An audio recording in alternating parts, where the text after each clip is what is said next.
Princess Diana's bodyguard said he was surprised the man who pelted King Charles and Camilla with eggs was not spotted sooner. Ken Wharfe added he would also have liked to have seen the royal couple moved from the scene quicker than they were. However, a lip reader has explained to the Mirror why the situation may have been dealt with in the way it was. Protester Patrick Thelwell was tackled to the ground by police after targeting the monarch and his wife during a walkabout in York today. The 23-year-old Extinction Rebellion activist was arrested on suspicion of a public order offense. He was initially heard booing as the royals approached crowds at Micklegate Bar, the traditional entrance into the city. As police hauled him away, he shouted, "This country was built on the blood of slaves." Mr. Wharfe, the late Princess of Wales' bodyguard, told Mail Online, "There's always a risk involved with public walkabouts and it's impossible to check everyone in the crowd. Ordinarily on a walkabout you'd have somebody behind the crowd following the king and the protection detail, so I'm surprised it wasn't picked up earlier. And having looked at the clips, I would have personally liked to have seen the king and queen consort moved away quicker."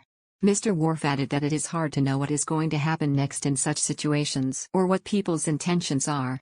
He said the pelting could have been a decoy and it's important to get them away as soon as possible. However, Mr. Wharfe recognized the incident in the end wasn't life-threatening and likely wouldn't have fazed the king, who would have cracked a joke about it, he quipped. Mr. Wharfe playfully suggested that the king wouldn't have minded, so long as the eggs were free-range. Charles continued shaking hands with a member of the public as the eggs flew in his direction, pausing briefly to look at the shells cracked on the ground. Lip reader Jeremy Freeman has told the Mirror what he believes the king said in the immediate aftermath of the incident. The monarch turns to a lady in military uniform amid the crowd booing over the egg throwing, and tells her it's fine, let's carry on. A few seconds later, the monarch can be seen turning to a protection officer and asking, "Everything all right?" And Jeremy believes the officer tells him, "Has been taken care of." This could explain why Charles and Camilla were not moved away.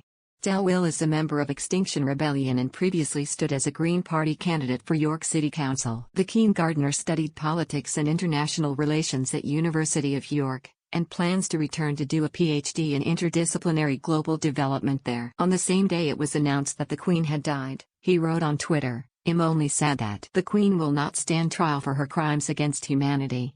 Finally time to abolish the monarch and usher in a new era of anti-fascist, ecological, direct democracy. I will not bow to the new false king. Will you?" Referring to the incident today, North Yorkshire Police said a well-rehearsed security operation had been in place for the visit to ensure the royal couple's safety.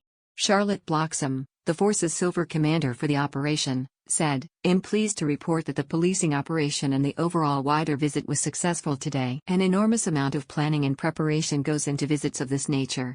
I would like to thank all the officers and staff that supported today's operation. Many partner agencies also assisted us with the planning and execution, and I would also like to extend my thanks to them." On behalf of the force, it was a privilege for North Yorkshire Police to welcome the King and Queen consort to North Yorkshire. Charles and Camilla are visiting Yorkshire to carry out a number of engagements. They were in York to unveil a statue of Queen Elizabeth II, the first to be installed since her death.